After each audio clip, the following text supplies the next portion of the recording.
자, 지금부터 개회 선언과 함께 4월 26일 고등부 부활절 예배를 시작하겠습니다. 이 시간 우리 함께 기도하면서 나아갔으면 좋겠습니다. 오늘은 우리가 주님께서 우리를 위하여 죽어주시고 그렇게 우리의 모든 죄를 대신 사하시고 죽음 가운데 거하신 것이 아니라 죽음을 이기고 우리에게 회복을 선포하시고 생명을 선포하시는 날을 기념하는 날입니다. 이제 우리 함께 기도할 때는 주님, 내가 부활의 주님을 믿습니다. 부활의 주님께서 나를 위하여 그 귀한 생명을 주심으로 내가 구원을 받았고 주님이 이기신 승리 안에 내가 동참하게 하심에 감사드립니다라는 주님이 우리를 위하여 죽으신 그 죽으심과 그 부활하심을 감사하며 기뻐하는 고백을 함께 기도로 올려드렸으면 좋겠습니다. 기도하겠습니다. 사랑하신 하나님 아버지, 이 시간 가운데 오셔서 우리를 위하여 그 귀한 보혈을 흘려주시고 우리를 위하여 그 보배 피를 흘려주신 그리스도의 생명과 그리스도의 구원과 그리스도의 의의 전가를 우리가 생각하고 기억할 때 얼마나 주님 앞에 감사한지 모릅니다. 자격 없는 자에게 한없이 베풀어 주신 그 은혜에 우리가 응답하길 원하오니 주여 우리의 부족한 고백을 기쁘게 받아주시옵소서. 연약하고 자격 없는 우리에게 부어주시는 그 한량 없는 은혜를 우리의 입술로 고백할 때에 우리의 마음이 평안하게 하시고 우리의 마음에 기쁨이 넘치게 하시고 주님을 향한 사랑이 가득 차게 하여 주시옵소서. 이 시간 우리 한 가지 더 기도하였으면 좋겠습니다. 한 가지 더 기도하였으면 좋겠는 것은 이제 코로나 바이러스가 한국에서는 좀 많이 잠잠해지고 있는 것 같아요. 참 감사한 일일 수 없습니다. 감사한 일이 아닐 수 없습니다. 그런데 또 그렇다고 해서 우리가 지나치게 긴장의 끈을 놓쳐서는 안 될 것 같고요. 그러나 우리는 좀 많이 괜찮아지고 있다고 하지만 그걸로 인해서 경제적인 어려움을 겪으신 분들은 여전히 현재 진행형인 일이고요. 그리고 세계 열방은 여전히 고통 가운데 있습니다. 부활하신 주님을 기억하는 이날 우리가 모든 사망의 권세와 모든 질병의 권세가 떠나가고 하룻바삐 이 모든 것들이 회복되어 우리가 다시 만나서 예배드리고 다시 자유롭게 밖을 돌아다닐 수 있는 일상을 주님께서 회복하여 주시옵소서. 주님께서 이루어 주시옵소서. 주님이 하신다면 능치 못할 일이 없습니다 라는 고백과 함께 기도하였으면 좋겠습니다. 기도하겠습니다. 사랑하신 하나님 아버지, 이 시간 가운데 오셔서 이 코로나 바이러스로 인해서 신음하고 고통받는 모든 사람들을 위하여 주께서 위로하시고 보호하시고 회복시켜 주시옵소서. 주님의 은혜로 말미암아 이 땅 가운데에 많은 사람들이 수고하고 방역에 몸담아 그리고 모두가 서로 조심하여 코로나 바이러스가 많이 잠잠해지고 있습니다. 주께서 이 질병이 완전히 떠날 때까지 우리를 지켜보아여 주시고 이를 위하여 수고하시는 이들의 마음과 건강을 붙잡아 주시옵소서. 그리고 여전히 세계에서 현재 진행형이고 이 코로나 바이러스로 인해서 경제적인 어려움을 받고 있는 모든 사람들 가운데 주님 함께 하셔서 피할 길을 내사 그들로 하여금 위로받게 하시고 회복되게 하는 은혜를 허락하여 주시옵소서. 이제 마지막으로 기도했으면 좋겠는 것은 오늘의 예배의 은혜를 사모했으면 좋겠습니다. 강로사님이 되게 걱정되고 되게 두려운 일을 제가 여러분을 바라보면서 되게 걱정되고 두려운 일은 이 코로나 바이러스가 회복되고 나서도 우리가 영상으로 예배를 드리고 그저 집에서 예배를 드리면서 교회에 나가지 않는 그러한 모습에 익숙해질까 봐 두렵습니다. 그렇게 우리가 함께 모여 주님을 찬양하고 함께 모여 말씀을 듣고 함께 모여서 교회됨을 누리는 성경의 명령, 우리 하나님의 명령, 그리스도의 명령을 상실하게 될까 봐가 너무 두려워요. 이게 하루아침에 갑자기 상실하게 되는 일이 아닙니다. 우리가 오늘의 예배의 소중함을 알고 오늘의 예배의 귀중함을 알고 이 예배가 비록 영상을 통해서 드려지는 예배지만 하나님 홀로 영광 받으시는 예배이며 내가 하나님 앞에 서는 예배이며 주께서 나를 위하여 준비하여 주신 예배라는 것을 기억하면서 나아갔으면 좋겠습니다. 주여 오늘 예배 가운데 우리의 마음의 문을 준비되게 하시고 우리의 마음의 문을 활짝 열어서 이 시간 가운데 임재하시는 성령을 만날 수 있도록 우리를 다스려 달라고 함께 고백하며 나아갔으면 좋겠습니다. 말씀으로 우리에게 깨달아야 할 바를 알게 하시고, 말씀으로 우리에게 하나님의 사랑을 깨닫게 하여 주시옵시고, 함께 주님 앞에 찬양하며 수많은 은혜를 누리게 하여 주시옵소서. 그저 그냥 이런 말씀이 선포되는 자리에 시청자로 남아있는 것이 아니라 예배의 참여자가 될 수 있도록 주께서 우리 아이들의 마음을 붙잡아 주시고 함께하여 주시옵소서라고 함께 기도하며 나아갔으면 좋겠습니다. 기도하겠습니다. 사랑이 많으신 하나님 아버지, 이 시간 가운데 오셔서 우리 아이들의 마음 가운데에 있는 수많은 어려움들, 예배드리는 것에 방해하는 수많은 생각들을 다 제하여 주시고, 우리 아이들이 주님 한 분만을 높이며 주님 한 분만을 바라보고 오직 예수 그리스도로 인하여 이 예배 시간 가운데 집중하고 내가 오늘 은혜를 받고야 말리라라는 마음을 먹고 이 시간 예배 가운데 집중하여 나아갈 수 있도록 주님께서 우리 아이들의 마음을 붙잡아 주시옵소서. 우리 아이들이 주님을 바라보고 우리 아이들이 주님의 이름을 높이고 주님을 함께 찬양할 때에 주님께서 우리 아이들 마음 가운데 오셔서 한량없는 은혜를 베풀어 주시고, 그 한량없는 은혜 가운데서 우리 아이들이 변화를 받아서 그리스도를 닮아서 그리스도의 형상을 따라서 변화를 받는 놀라운 은혜의 시간을 허락하여 주시옵소서. 주께서 역사하심을 믿습니다. 주께서 함께 하심을 믿습니다. 주여 함께하여 주시옵소서. 사랑이 많으신 하나님 아버지, 오늘의 이 시간 우리가 주님의 부활을 기념하며 나를 위하여 자기 몸 찢으신 주님, 그 주님이 그렇게 죄와 사망의 권세를 이기시고 사망 가운데 머물러 있지 않으시고 부활하셔서 그분의 죽음이 나를 위한 죽음이고 그분의 죽음이 사망을 이기는 죽음이며 그분의 죽음이 나를 살리는 죽음이라는 것을 부활을 통하여 우리에게 보여주셨습니다. 우리가 함께 이 예배를 드릴 때에 주님 홀로 영광받아 주시옵시고, 그 예배를 드리는 모든 사람의 마음 가운데 찾아오셔서 우리가 얼마나 말씀 가운데 목마른 자인지를 깨닫게 하여 주시옵소서. 가난한 심령 가운데에 한량없는 은혜로 우리에게 임하여 주시옵소서. 마음이 가난한 우리에게 오셔서 천국을 소유하게 하여 주시옵소서. 오늘 이 시간 예배 가운데 우리에게 임하실 주님을 사모하며 기대합니다. 부활의 주님, 나에게 찾아와 주시옵소서. 이 모든 말씀 살아계신 예수 그리스도의 이름으로 기도드렸습니다. 아멘.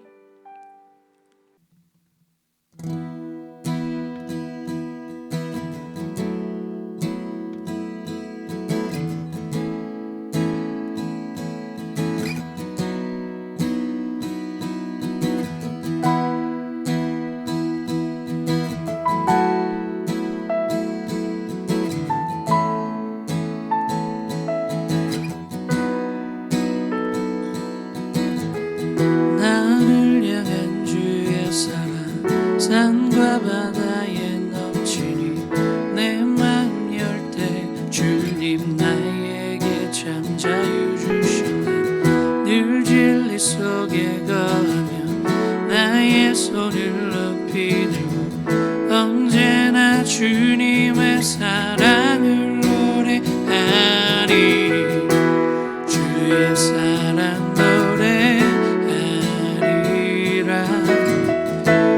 영원토록 노래하리라.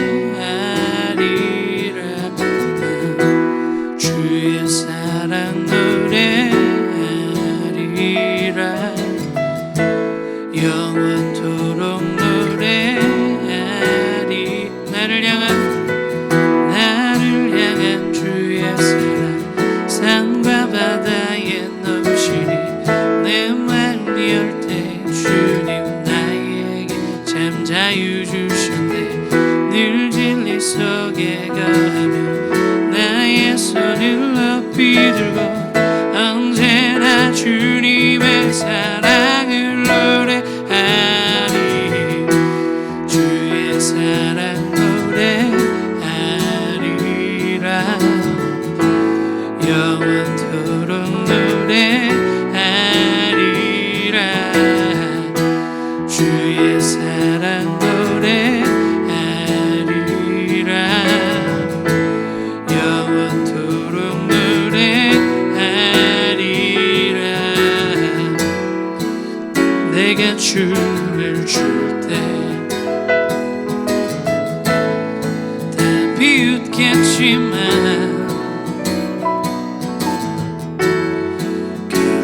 주에게 되면 함께 기뻐 춤을 추게 되리.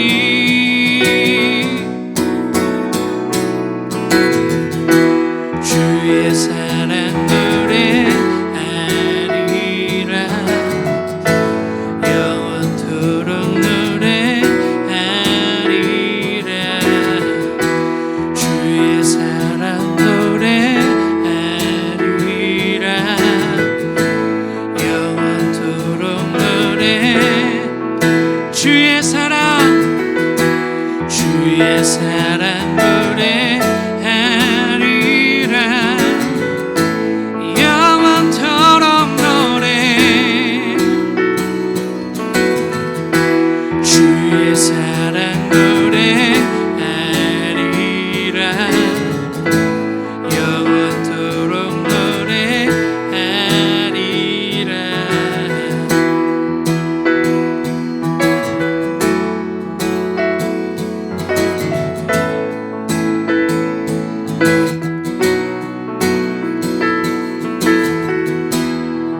할렐루야.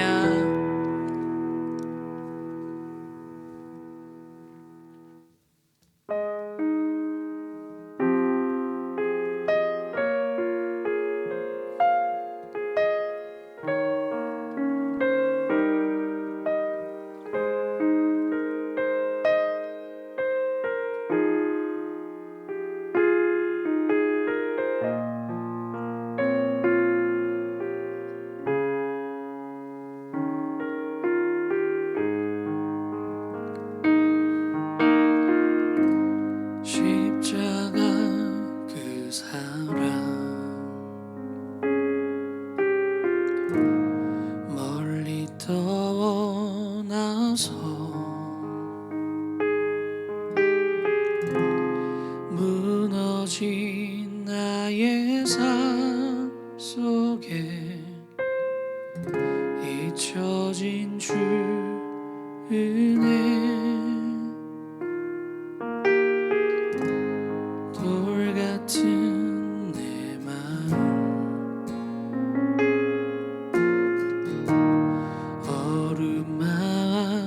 어루만지사 다시 일으켜 세우실 주를 사랑합니다.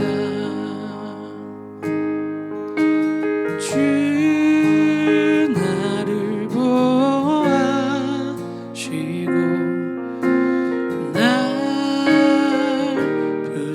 붙드시리. 나는 곧 외롭고 존귀한 주님의 자녀라.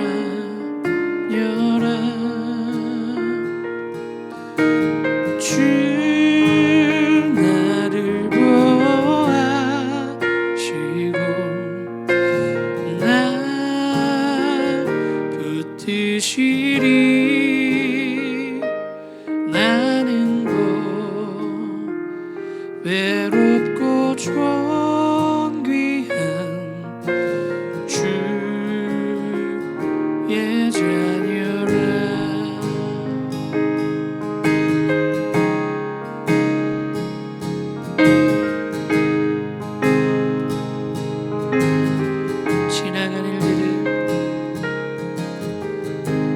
지나간 일들을 기억하지 않고 이전에 행한 모든 일 생각지 않으리. 사망의 강물과 길을 내시는 주, 내 안에 새 일 행하신 주만 바라봅니다.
붙드시리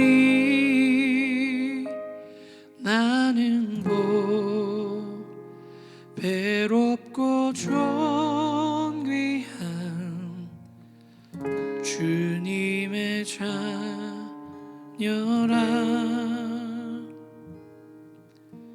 주 나를 보호하시고 날 붙드시리 나는 보배롭고 존귀한 주의 자녀라.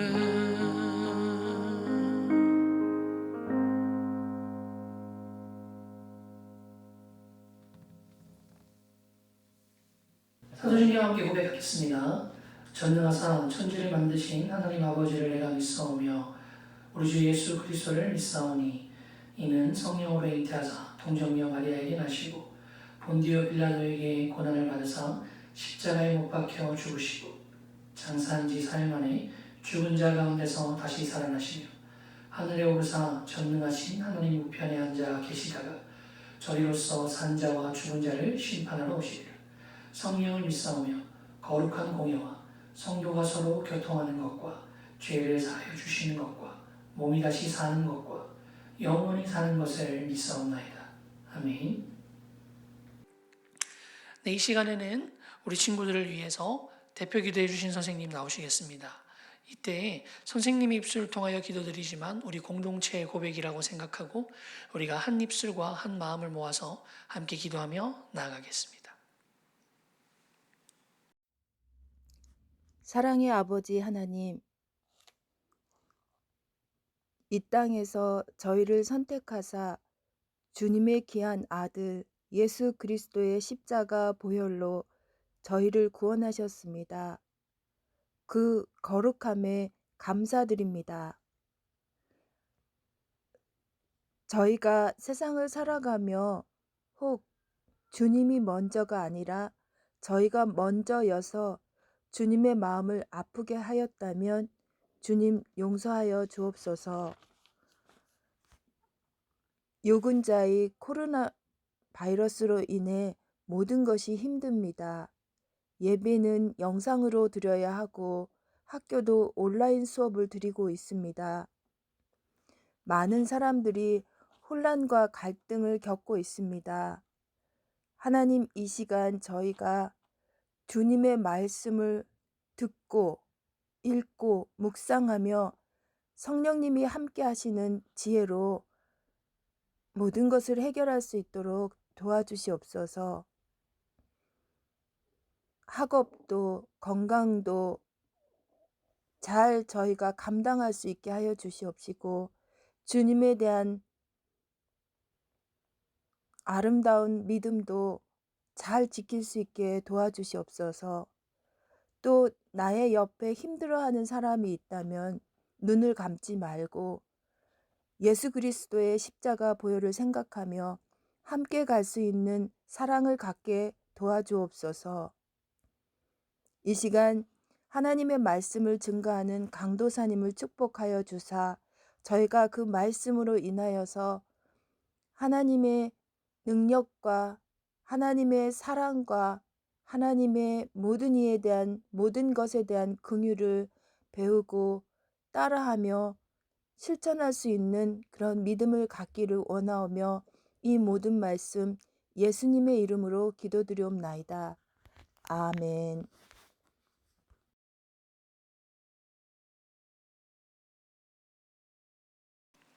네, 이 시간은 우리 말씀을 성경을 봉독하는 시간입니다. 오늘 우리 친구들 읽을 말씀은 요한복음 21장 5절에서 19절까지 말씀입니다. 오늘 말씀은 우리가 원래 주고받으면서 읽었는데 강도사님이 쭉 읽을게요. 예수께서 이르시되 얘들아 너희에게 고기가 있느냐 대답하되 없나이다. 이르시되 그물을 배 오른편에 던지라 그리하면 잡으리라 하시니 이에 던졌더니 물고기가 많아 그물을 들 수 없더라. 예수께서 사랑하시는 그 제자가 베드로에게 이르되 주님이시라 하니 시몬 베드로가 벗고 있다가 주님이라 하는 말을 듣고 겉옷을 두른 후에 바다로 뛰어내리더라. 다른 제자들은 육지에서 거리가 불과 한 50칸쯤 되므로 작은 배를 타고 물고기 든 그물을 끌고 와서 육지에 올라보니 숯불이 있는데 그 위에 생선이 놓였고 떡도 있더라. 예수께서 이르시되 지금 잡은 생선을 좀 가져오라 하시니 시몬 베드로가 올라가서 그물을 육지에 끌어 올리니 가득 찬 큰 물고기가 153마리라. 이같이 많으나 그물이 끊어지지 아니하였더라. 예수께서 이르시되 와서 조반을 먹으라 하시니 제자들이 주님이신 줄 아는 고로 당신이 누구냐 감히 묻는 자가 없더라. 예수께서 가셔서 떡을 가져다가 그들에게 주시고 생선도 그와 같이 하시니라. 이것은 예수께서 죽은 자 가운데서 살아나신 후에 세 번째로 제자들에게 나타내신 것이라. 그들이 조반 먹은 후에 예수께서 시몬 베드로에게 이르시되 요한의 아들 시몬아 내가 이 사람들보다 나를 더 사랑하느냐 하시니 이르되 주님 그러하나이다. 내가 주님을 사랑하는 줄 주께서 아시나이다. 이르시되 내 어린 양을 먹이라 하시고 또 두 번째 이르시되 요한의 아들 시몬아 내가 나를 사랑하느냐 하시니 이르되 주님 그러하나이다. 내가 주님을 사랑하는 줄 주님께서 아시나이다. 이르시되 내 양을 치라 하시고 세 번째 이르시되 요한의 아들 시몬아 네가 나를 사랑하느냐 하시니 주께서 세 번째 내가 나를 사랑하시냐 하느냐 하심으로 베드로가 근심하여 이르되 주님 모든 것을 아시오매 내가 주님을 사랑하는 줄을 주님께서 아시나이다. 예수께서 이르시되 내 양을 먹이라. 내가 진실로 진실로 내게 이르노니 내가 젊어서는 스스로 띠뛰고 원하는 곳으로 다녔거니와 늙어서는 내 팔을 벌리니 남이 내게 띠띠우고 원하지 아니하는 곳으로 데려가리라. 이 말씀을 하시면 베드로가 어떠한 죽음으로 하나님께 영광을 돌릴 것을 가르치심이로라. 이 말씀을 하시고 베드로에게 이르시되 나를 따르라 하시니. 네, 오늘은 부활에 대한 설교 마지막 세 번째 설교입니다. 오늘 설교 제목은 부활의 주님이 찾아오셨습니다 라는 내용을 함께 설교하려고 합니다. 여러분 삶을 살다 보면 뭐든지 되게 내가 큰 일을 할 수 있을 것처럼 사람들에게 당당하게 큰 소리를 쳐놓고 그렇게 하지 못해서 내가 그렇게 큰 소리를 쳐놓고도 실패하거나 내가 했던 말을 지키지 못해서 다른 사람이 실망하거나 그리고 나 자신도 나 자신에게 실망하거나 자신의 연약함을 마주하는 순간이 있지 않습니까? 그런 상황들이 많을 것 같아요. 우리 친구들이 다 고등학생이었으니까요. 한 몇 년 전쯤에는 다 중학생들이었겠죠. 근데 만약에 여러분들이 중학생 때 막 이렇게 감성 인스타라고 할까요? 막 그런 글 쓰거나 막 일기 같은 거 쓴 글을 지금 와서 본다면 와 내가 이런 말을 하다니라고 하면서 이렇게 손발이 오글거릴 수 있을 것 같아요. 그리고 거기에는 어떤 게 있냐면 나는 머리는 똑똑한데 노력을 안 해서 그런 거니까 고등학교 가서 조금만 노력하면 뭐 스카이 중에 한 곳은 갈 수 있을 것 같아. 아니 못해도 서울 쪽에 있는 대학교는 갈 수 있을 것 같아. 막 이런 생각을 한다는 거죠. 그리고 이 생각을 할 뿐만 아니라 주변 친구들한테 막 당당하게 막 얘기한다는 거죠. 그래서 뭐 정말 열심히 해서 뭐 잘하는 친구들도 있을 거고, 물론 뭐 학교 잘 간다고 해서 뭐 모든 게 다 해결되는 것도 아니고, 그 친구들도 역시 자기 삶에서 큰 소리 땅땅 쳐놓고 하지 못해서 스스로 부끄럽거나 민망해서 고개를 들 수 없는 상황, 흔히 말하는 이불킥하는 상황이 누구든지 생길 수 있을 거예요. 오늘 본문에 베드로 역시 자기가 아주 크게 아주 당당하게 예수님께 말씀하셨던, 예수님께 말했던 그 고백을 잃어버리고 상실하고, 그래서 주님 앞에 차마 고개조차 들 수 없는 그런 상황 가운데 놓였습니다. 오늘 우리 친구들 말씀드리면서 요한복음 21장 말씀을 펴놓고 설교를 들었으면 좋겠어요. 강로사님이 하나하나 짚어가면서 이 말씀의 의미를 함께 살펴봤으면 좋겠습니다. 여러분, 본문에서 베드로는 지금 무엇을 하고 있을까요? 베드로는 지금 물고기를 잡고 있습니다. 그런데 이 본문만 딱 보면 우리가 이렇게 생각해요. 베드로가 지금 이제 예수님의 제자가 딱 되는 과정이구나. 예수님의 제자가 되려고 하는 과정이구나. 베드로가 고기를 잡고 있으니까요. 원래는 예수님에 따라서 복음을 전하는 제자였잖아요. 근데 그 베드로가 물고기를 잡고 있으니까 이제 예수님이 베드로를 만나려고 하는 그 장면이구나라는 생각이 언뜻 들 수 있을 것 같아요. 근데 여러분, 오늘 읽었던 말씀은 요한복음의 가장 끝에 있는 말씀이에요. 그리고 지금 베드로에게 찾아오는 주님은 부활하신 주님입니다. 예. 그렇다면 이 본문이 상당히 뒤에 있다는 걸 알 수 있죠. 그런데 그럼 예수님을 따라서 예수 그리스도의 복음을 전하는 베드로가 왜 지금 물고기를 잡고 있는 걸까요? 그 이유는 이전에 베드로가 물고기를 잡기 전에 상황을 통해서 알 수 있습니다. 부활하신 예수님이 지금 베드로를 찾아왔다는 그 말은 이전에 예수님께서 십자가에 못 박혀 죽으셨다는 말이겠죠. 그럼 예수님께서 십자가에 못 박혀 죽기 전에 로마 군인들과 대제사장들한테서 잡혀가신 날이 있습니다. 그때 주님께서는 이렇게 말씀하세요. 이제 내가 수많은 사람들에게 잡혀가서 죽임을 당할 것이다 라고 얘기를 하거든요. 근데 베드로가 이렇게 말합니다. 주님, 제가 우리에게 칼이 있으니까 주님 안심하십시오. 주님이 너희가 다 도망갈 거다, 너희가 다 나를 부인할 거다 라고 하니까 베드로가 뭐라고 얘기하냐면, 주님, 저는 죽을지언정 결코 주님을 부인하지 않겠습니다 라고 얘기를 해요. 그런데 주님이 그런 베드로를 보고 뭐라고 얘기하냐면, 네가 다 굴기 전에 나를 부인할 것이다 라고 얘기를 해요. 그리고 실제로 예수님께서 잡혀가시고 베드로는 이 상황이 어떠한 상황인지 아직 잘 알지 못해서 잡혀가신 주님을 따라갑니다. 그래서 대제사장의 뜰까지 쫓아가요. 그래서 이렇게 먼 발치에서 주님이 보이는 자리까지 따라갑니다. 거기서 베드로는 이렇게 숯불이 피워져 있는, 모닥불이 피워져 있는 자리에 앉아 있어요.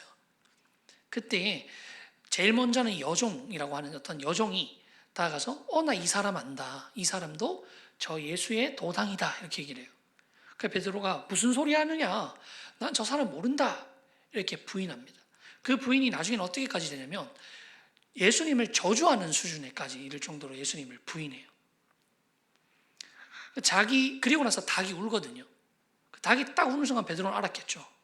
내가 내 목숨을 다해서 주님을 부인하지 않겠다라고 호기롭게 장담했지만 내가 주님의 말처럼 주님을 부인했구나.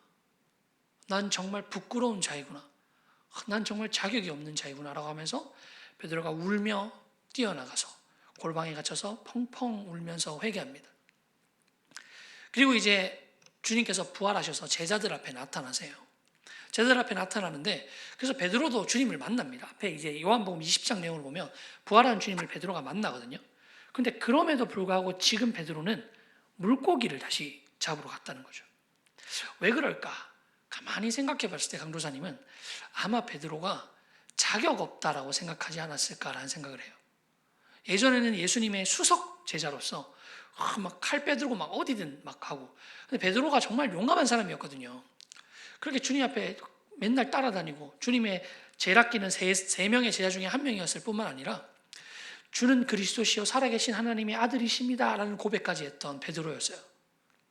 그 베드로지만 내가 주님을 3번이나 부인했다는 것, 그리고 주님을 저주하기까지 부인했다는 것, 이런 내가 부활한 주님 옆에 있을 자격이 없다라고 생각해서 다시 물고기를 잡고 있었던 것은 아닐까 합니다. 그런데 오늘 이 베드로에게 누군가 찾아옵니다. 오늘 본문 말씀 보면 누가 찾아오죠? 부활하신 예수 그리스도께서 이 베드로에게 찾아오십니다. 그렇다면 부활하신 예수 그리스도는 어떤 분이실까요?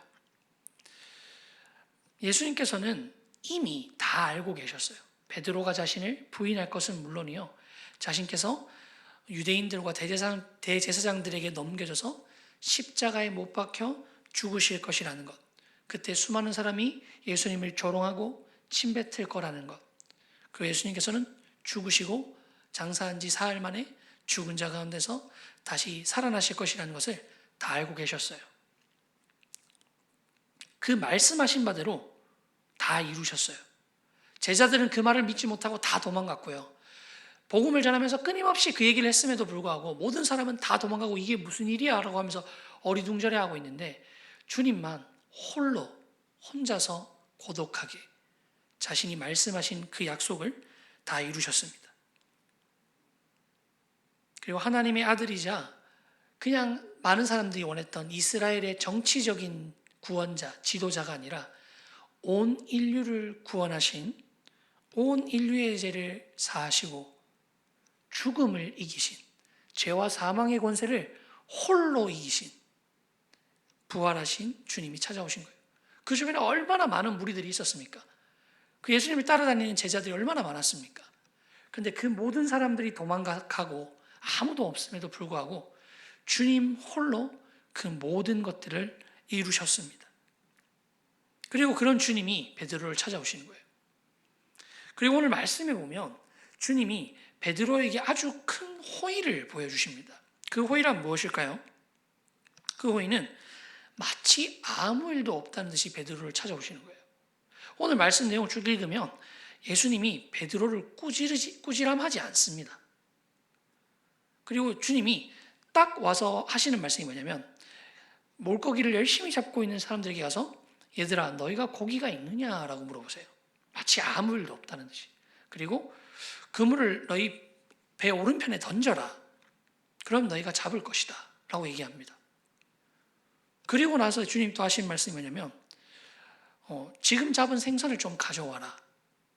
그리고 와서 조반을 먹어라. 이 말이 뭘까요? 조반을 먹어라. 예, 아침밥 먹자라는 얘기입니다. 그럼 주님이 마치 아무것도 없다는 듯이 아침밥을 먹자라고 얘기하고 있는 거죠. 그리고 여기서 되게 흥미로운 것은 주님이, 제자들이 이미 왔을 때 숯불이 피워져 있었어요. 숯불이 피워져 있다는 게 어떤 거냐면 이제 음식을 먹을 준비가 다 있었다는 겁니다.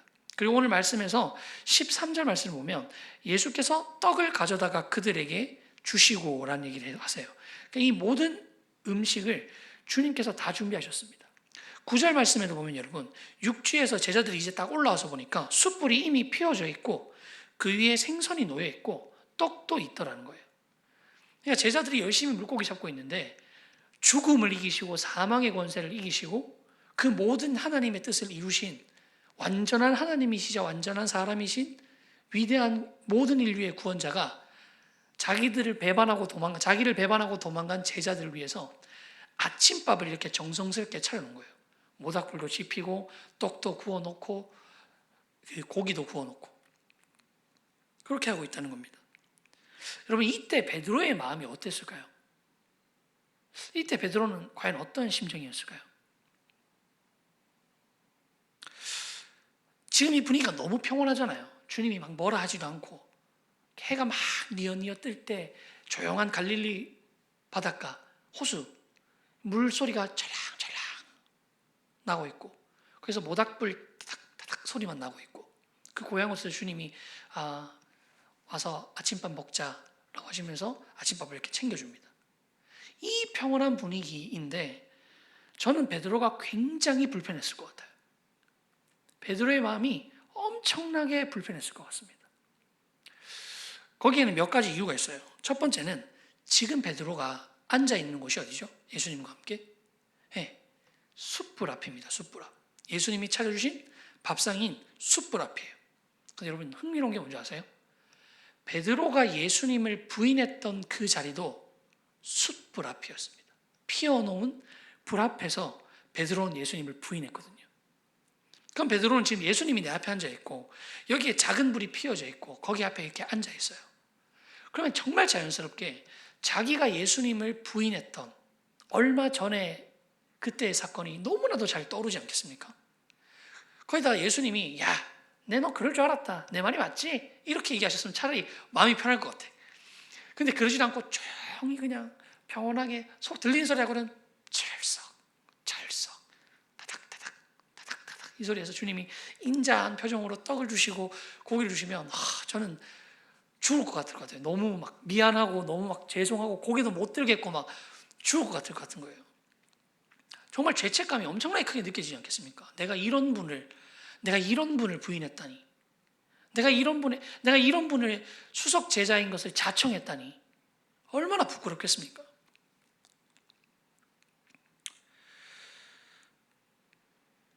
그런데 여러분, 이 베드로가 주님을 향한 그 열정이나 사랑이 없었던 건 아닌 것 같아요. 베드로가 비록 지금 이렇게 초라한 모습이지만 베드로가 정말 예수님을 사랑하지 않은 사람인가? 예수님에 대한 열정이 뜨겁지 않은 사람인가라고 생각하면 저는 아닌 것 같아요. 그 이유가 뭐냐면 예수님이 잡혀가시는 날 그날 저녁에 베드로가 한 일이 뭐냐면요. 칼을 뽑아서 로마 경비병인 말고의 귀를 자릅니다. 주님을 지키려고 했던 거죠. 물론 주님이 혼내세요. 칼집을 도로 집어넣어라 하고 말고의 귀를 붙여주십니다. 근데 그 당시 때 로마 경비병의 귀를 자른다는 거는요. 목숨을 걸지 않고서는 할 수 없는 일이죠. 대단한 일입니다. 그리고 저는 이 본문에서 잘 살펴보면 되게 웃기고 약간 개그스러운 장면이 하나 있어요, 여러분. 어떤 장면이냐면 여러분, 지금 베드로가 물고기 잡고 있잖아요. 물고기를 잡으면 거기 갈릴리 호수가 굉장히 덥고 물고기 잡는 일이 굉장히 큰 노동력이 있기 때문에 이렇게 보통 많이 훌렁훌렁 벗고 있습니다. 오늘 본문도 그래요. 베드로가 이렇게 위에 옷을 다 벗고 있었다. 맨몸이었다라고 얘기하거든요. 근데 이제 배를 타고 있고 배에서 막 그렇게 베드로가 물고기 잡고 있는데 저기 육지에서 목소리만 들리죠. 이렇게 고기 잡히냐? 그물 오른편에 던져라 라는 얘기를 하고 있는데 여기서 주님이 사랑하시는 제자가 베드로에게 이르되 라는 말이 여기서 주님이 사랑하는 제자라는 말이 이 성경을 쓴 요한이거든요. 요한이 베드로에게 야 주님이야 이렇게 딱 얘기를 한 거예요. 그러니까 베드로가 했던 일이 뭐냐면 옷을 입고 바다에 탁 뛰어드는 겁니다. 여러분 이거 잘 생각하면 되게 웃긴 일이에요. 우리가 누군가를 구할 때 물에 뛰어들어서 수영할 때 입던 옷도 벗는 거 아닙니까? 그런데 베드로는 지금 옷을 입고 물에 뛰어들어요. 그리고 지금 우리가 이렇게 티 한 장을 입어도 수영하는데 불편한데 당시 이스라엘 사람들의 옷은 천으로 둘둘둘 말려있는 아주 그런 옷이었거든요. 근데 그런 겉옷을 베드로가 주워 입고 수영을 하겠다고 물에 뛰어든 겁니다. 그리고 이 본문에 보면 더 재밌는 게 뭐냐면 수영은 베드로만 해요. 이 본문을 보면 어떻게 되어 있냐면 8절 말씀, 다른 제자들은 육지에서 거리가 불과 한 50칸쯤 되므로 작은 배를 타고 물고기가 든 그물을 싣고 와서라는 말이 뭐죠? 베드로 혼자 수영하고 있고 다른 제자들은 배 타고 왔다는 거예요. 이 그림이 얼마나 웃기지 한번 상상해 보세요. 베드로가 주님이시다니까 겉옷을 딱 입고 탁 뛰어들어갖고 음파 막 가는 거예요. 옆에 제자들은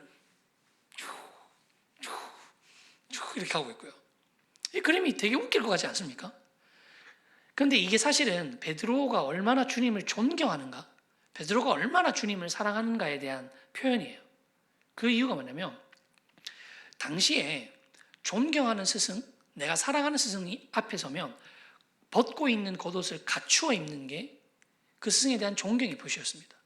강론사님도 지금도 그래요. 이렇게 강론사님이 편안하게 이렇게 정장 마이 재킷을 벗고 있다가도 이렇게 담임 목사님이나 이렇게 들어오시면 이렇게 겉옷을 다 갖춰 입거든요. 존경의 표시로. 그건 당연한 거거든요. 예의의 표시로. 베드로가 이게 반사적으로 튀어나올 정도로 뭔가를 생각을 하고 내가 그래도 물에 뛰어들 건데 겉옷을 입으면 안 되지. 이걸 생각할 수 없을 정도로 반사적으로 그 행동을 한 만큼 주님을 사랑하고 존경했다는 겁니다.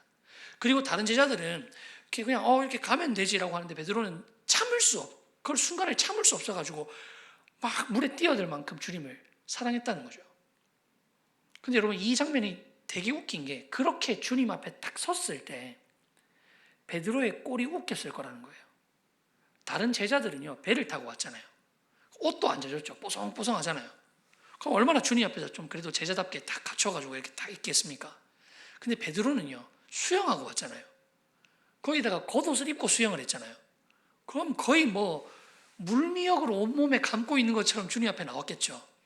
그 베드로는 정말 주님을 사랑했고 그리고 그 사랑하는 것을 행동으로 옮겼는데 그 결과는요 정반대의 모습인 거예요. 정반대의 모습. 주님 앞에 제일 초라하고 제일 예의에 어긋난 옷차림과 제일 볼품없는 모습으로 주님 앞에 서 있었다는 거죠.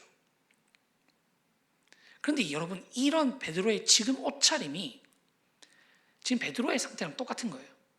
내가 차라리 주님 앞에 수석 제자인 걸 자처하지 않았으면, 내가 차라리 주님 앞에 내가 주님과 함께 죽을지언정 부인하지 않겠습니다 이 얘기를 안 했으면 지금처럼 이렇게 볼성사납고 지금처럼 이렇게 차마 고개를 들지도 못할 정도로 부끄럽진 않았을 텐데 그렇게 막 행동했던 것이 베드로로 하여금 엄청나게 부끄럽게 만든 거죠. 그러니까 베드로는 차마 고개도 못 들고 있습니다. 그런 베드로에게 주님이 하셨던 것은 조용히 아침 먹자라고 하시면서 아침밥을 차려주시는 거예요. 그리고 베드로가 축축히 젖어버린 이 몰골흉한 그 옷이 주님이 피워놓은 모닥불 앞에서 따뜻하게 데워지고 말라져 가고 있었을 것이라는 겁니다. 긴 침묵, 조용한 시간 동안 주님은 베드로에게 아무 얘기도 하지 않았다가 정적을 깨고 베드로에게 질문 하나를 하십니다. 그 질문이 뭐죠? 요한의 아들 시몬아, 네가 다른 사람들보다 나를 더 사랑하느냐? 이렇게 미사역구가 많아서 조금 이렇게 우리로 하여금 감동의 메시지가 조금 줄어드는 느낌이라고 할 수도 있을 것 같아서 조금 와닿게 표현을 한다면, 드라마적으로 표현한다면, 베드로야, 너 나 사랑하니? 이렇게 물어보신 거겠죠, 주님이. 베드로야, 너 나 사랑해? 라고 물어보신 거겠죠. 이 질문이 지금 이 베드로의 상황에서 얼마나 큰 질문이겠어요? 얼마나 두려운 질문이겠어요? 얼마나 대답하기 부끄러운 질문이겠어요? 겐장 따서 막 주는 그리스도시요 살아계신 하나님의 아들이십니다 이렇게 얘기할 것 같은 베드로가 내가 주를 사랑하시는지 그러하나이다, 내가 주님을 사랑하시는지 주님께서 아시나이다라는 굉장히 정제되고 겸손한 표현을 사용해요. 그래서 주님이 또 물어요. 베드로야, 너 나 사랑하냐? 라고 물어보세요. 베드로가 대답하죠. 내가 주님을 사랑하는지를 주님께서 아시나이다. 그 주님 또 물어봐요. 베드로야, 너 나 사랑하냐? 3번까지 물어보니까 베드로가 되게 고민을 많이 하고 마음이 막 울리다가 주님은 모든 것을 아시니까 제가 주님을 사랑하는지를 주님께서는 아십니다 라고 얘기를 해요. 산전수전 다 겪었던 지금의 상황에서 베드로가 할 수 있는 최고의 고백인 거죠. 근데 여러분, 왜 주님은 베드로에게 3번이나 물었을까요? 대답을 들어놓고 또 안 믿겨가지고 물어보셨을까요? 그렇지 않습니다. 물론 여기에서 되게 전통적인 어떤 표현들이 있어요. 이게 아가페고 필로스고 이렇게 하는데 사실 이거는 요즘 성경 해석으로는 그렇게 생각하지 않아요. 그거는 성경에서는 교호적으로 굉장히 많이 사용된 단어고 이거는 우정에 대한 사랑이고 이거는 친구들 간의 사랑이고 이거는 남녀 간의 사랑이고 이거는 하나님과 사람 간의 사랑이다 이렇게 성경 용례에서 사용하지 않거든요. 핵심은 거기에 사용한 단어가 아니라 왜 3번이냐는 겁니다. 핵심은 왜 주님이 3번이냐 물어보냐는 겁니다. 그 이유는 간단해요, 여러분. 베드로가 주님을 3번 부인했거든요. 베드로가 주님을 3번 부인한 그 모닥불 앞, 그것도 강도사님, 제가 앞에서 여러분에게 여종 앞에서 부인했다고 얘기했잖아요. 당시 여종은 팔레스타인 지방에서 가장 천한 직종에 있는 사람이었습니다. 가장 천한 직종에 있는 사람에게 자기 목숨 하나 부지해보고자 자기를 위하여 자기 생명을 드리는 주님을 부인했던 베드로였어요. 그래서 주님은 이제 주님이 피워놓은 모닥불 앞에서 그리스도를 향한 3번의 부인을 그리스도를 향한 3번의 사랑 고백으로 바꿔주시는 겁니다. 근데 여러분, 더 흥미로운 게 있어요. 지금 이 사건이 제가 앞에서 얘기했던 것처럼 어떤 장면이랑 되게 비슷한 줄 아십니까? 지금 이 사건이 주님이 베드로를 처음 불렀던 사건이랑 거의 데칼코마니 같이 비슷한 사건이에요. 주님이 베드로를 처음 부르셨을 때도 이렇게 하셨거든요. 여기에 사실은 주님이 제자를 부르시는, 하나님의 자녀를 부르시는 비밀이 있습니다. 주님은 처음부터 베드로가 이 모양, 이 정도밖에 안 되는 사람인 걸 알고 계셨어요. 주님은 처음부터 베드로가 막 용기 있는 척하고 대단한 척하고 막 주님을 따라가고 대단한 고백을 하지만 이 정도밖에 안 되는 사람인 줄은 주님은 아셨습니다.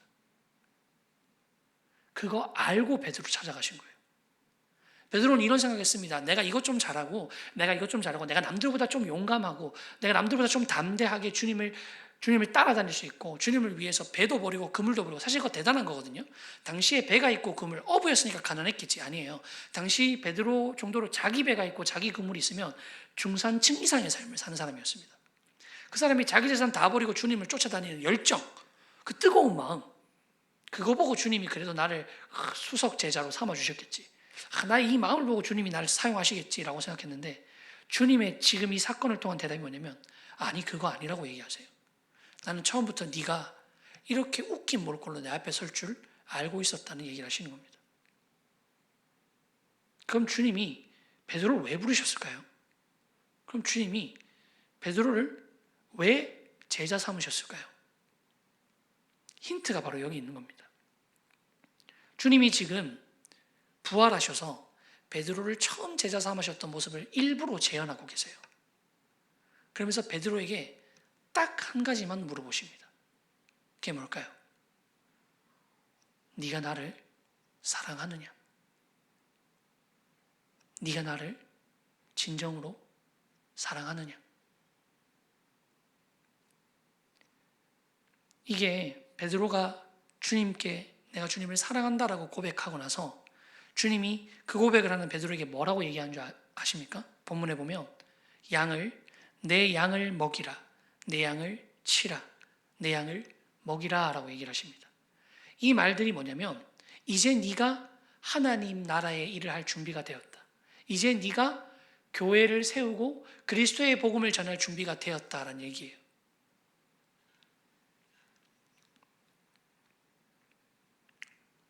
주님을 향한 이 사랑의 고백이 무엇을 변화시켰을까요? 베드로가 주님께 내가 주님을 사랑합니다라고 했던 그 고백, 아무것도 안 했잖아요. 다시 예전에 실수를 만회하기 위해서 주님을 전하려고 막 목숨 걸고 밖에 돌아다니는 게 아니라 그냥 베드로가 한 거라고는 내가 주님을 사랑합니다라는 고백밖에 한 게 없단 말이에요. 그런데 이 고백이 뭘 변화시켰을까요? 모든 것을 다 변화시켰습니다. 베드로가 자기를 주님께서 제자로 부르신 이유도 자기가 깨달았어요. 나의 어떤 특별한 모습과 나의 열정과 나의 나됨이 아니라 내가 주님을 사랑하는가 사랑하지 않느냐가 주님이 나를 제자로 부르시는 이유였다는 것을 베드로가 깨달았습니다. 그리고 참된 제자가 되는 방법도 바뀌었어요.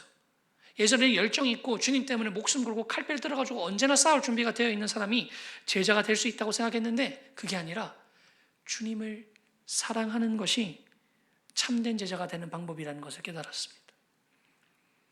그리고 삶의 목적 역시 바뀌었어요.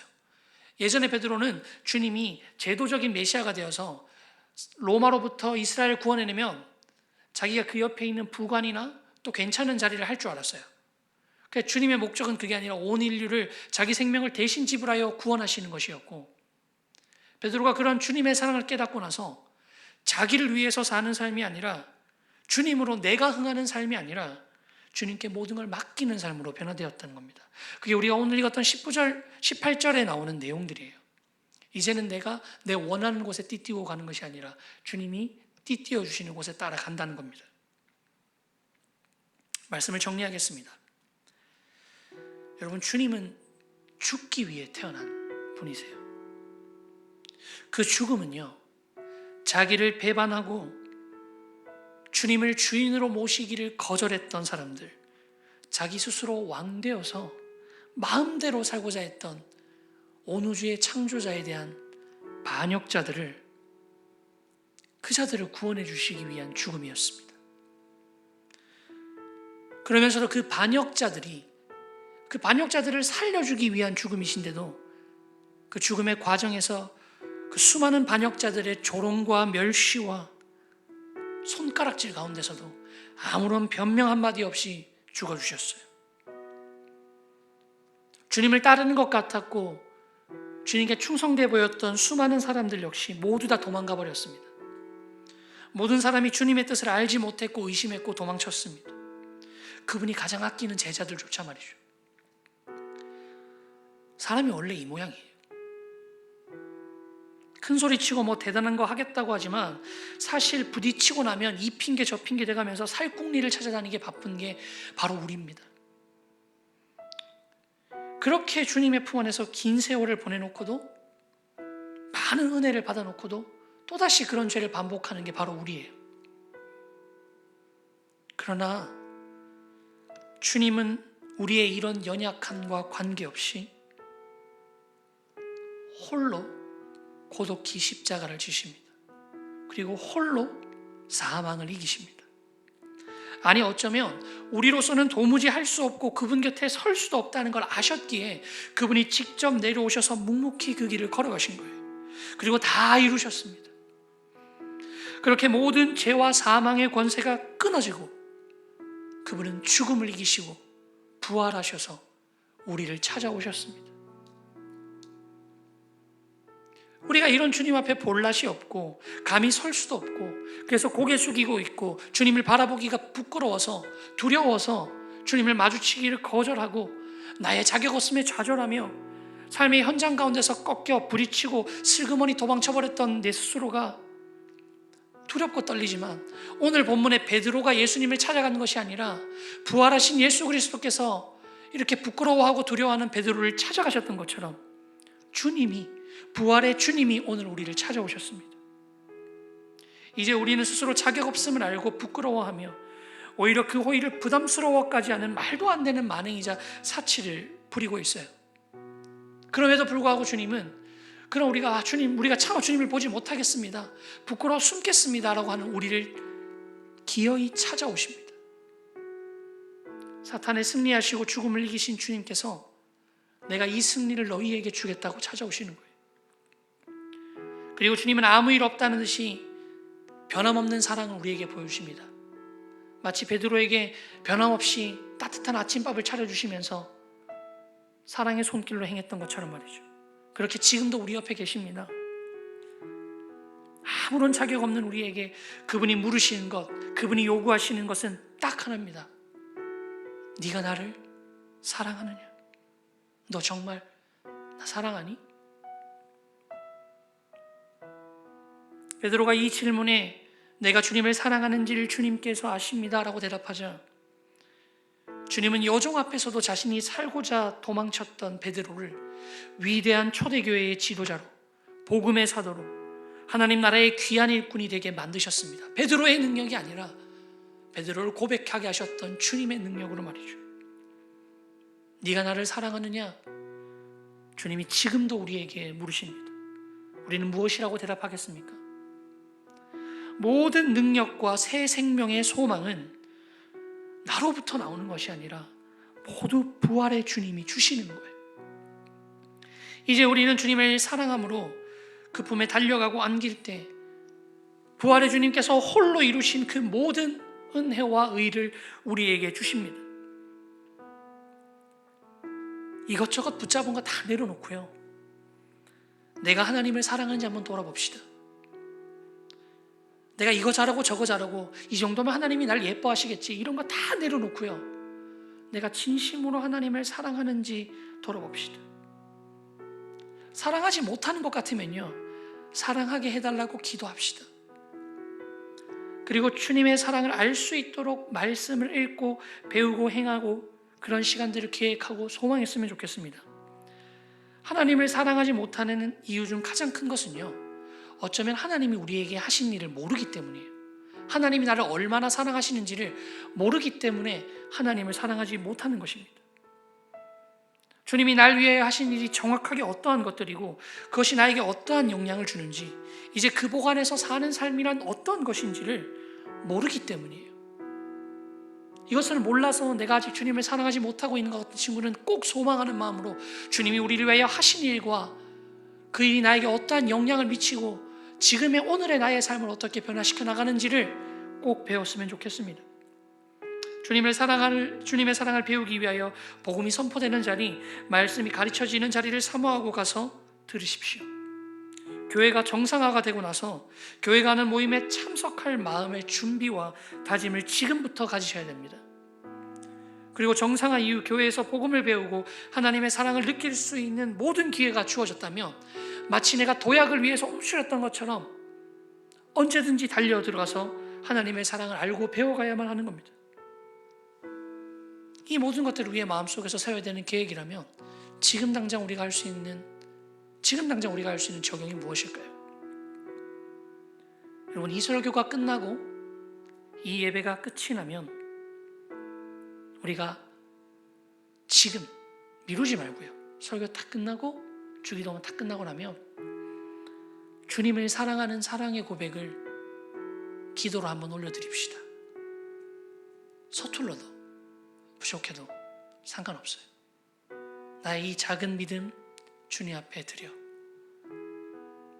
나의 삶이 주님을 향하게, 소망 없고 무가치한 내 삶이지만 주님의 사랑이 내 안에 올 때에 나의 연약한 믿음과 연약한 고백과 연약한 삶을 향기로운 제물로 변화시켜 주시고, 그 고백한 나를 향기로운 제물로 변화시켜 나가실 것입니다. 이것을 사모하고 기대하는 우리 모든 고등부 친구들이 되기를 주님의 이름으로 축복합니다. 이 시간 함께 설교 찬양 함께 찬양하면서 나아가겠습니다.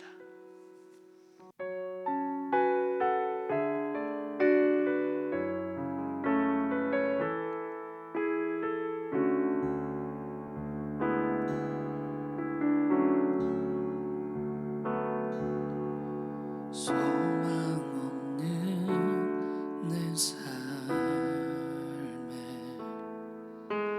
새 생명 허락하신 날 향한 주님의 은혜, 놀라운 주님의 사랑, 삶의 문제 힘겨워 눈물만 흘릴 때도 날 안아주시는 주님, 한없는 주님의 사랑 나 찬양하네. 나의 믿음 주께 드려 나의 삶이 주를 향해 내 유일한 사랑 되신 주께 내 삶 드리리. 나의 믿음 주께 드려 나의 삶이 주를 향해 내 유일한 사랑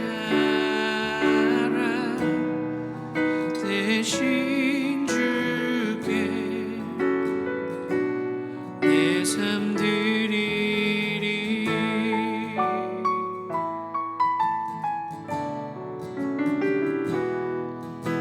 소망 없는 내 삶에 새 생명 허락하신 날 향한 주님의 은혜, 놀라운 주님의 사랑, 삶의 문제 힘겨워 눈물만 흘릴 때도 날 안아주시는 주님, 한없는 주님의 사랑 나 찬양하네. 나의 믿음 주께 드려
삶이 주를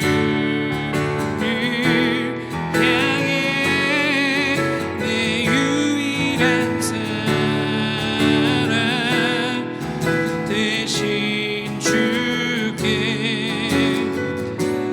내 삶 드리리 나의 믿음 주께 드려 나의 삶이 주를 향해 내 유일한 사랑 대신 주께 내 삶 드리리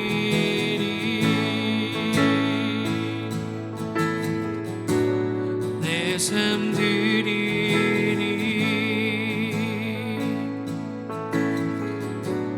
내 삶 드리리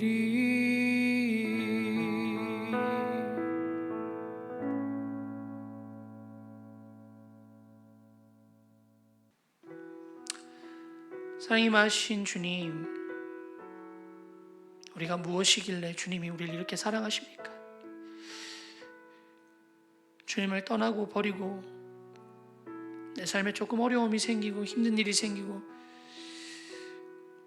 또는 너무 좋은 일이 많이 생겨서도 이 핑계 저 핑계 대가면서 주님을 떠나고 주님을 바라보지 못했던 우리입니다. 그러나 주님은 홀로 모든 것들을 이루셨고 홀로 우리를 살리는 걸음을 아무런 변명 없이 걸어가시고 그렇게 우리를 살리시고 홀로 죽음이 이셔서 홀로 모든 것을 다 이루셨음에도 불구하고 자격이 없어서 부끄러워서 숨어있는 우리를 더 친히 찾아오셨습니다. 그리고 아무 일 없다는 듯이 우리를 사랑하시고 우리 옆에 계시며 우리와 함께 하십니다. 그리고 우리에게 딱 하나를 물어보십니다. 네가 나를 사랑하느냐? 주님, 내가 주님을 사랑하는 줄 주님께서 아십니다. 나로 하여금 주님의 나라를 위하여 살게 하여 주시옵소서. 삶의 연약함과 부족함을 내려놓고 그저 이 시간 주님, 내가 주님을 사랑합니다 라고 고백하는 모든 고등부 친구들 가운데 주님 함께하여 주시며 매일매일의 삶이 주님의 사랑을 알아가고 그 사랑을 배워가고 그 사랑의 감격함을 통하여 귀한 열매 맺고 그리스도의 장성한 분량까지 자라가는 우리 고등부 친구들이 될 수 있도록 주께서 역사하여 주시옵소서. 인도하실 주님을 기대합니다. 소망합니다. 함께하여 주시옵소서. 이 모든 말씀 살아계신 우리 주 예수 그리스도로 기도드렸습니다. 아멘. 이제 함께 주기도문 함께 올려드리겠습니다. 하늘에 계신 우리 아버지여, 이름이 거룩히 여김을 받으시오며 나라에 임하옵시며 뜻이 하늘에서 이루어진 것 같이 땅에서도 이루어지이다. 오늘날 우리에게 일용할 양식을 주옵시고 우리가 우리에게 죄 지은 자를 사하여 준 것 같이 우리의 죄를 사하여 주옵시고 우리를 시험에 들게 하지 마옵시고 다만 악에서 구하옵소서. 내게 나라와 권세와 영광이 아버지께 영원히 있사옵나이다. 아멘.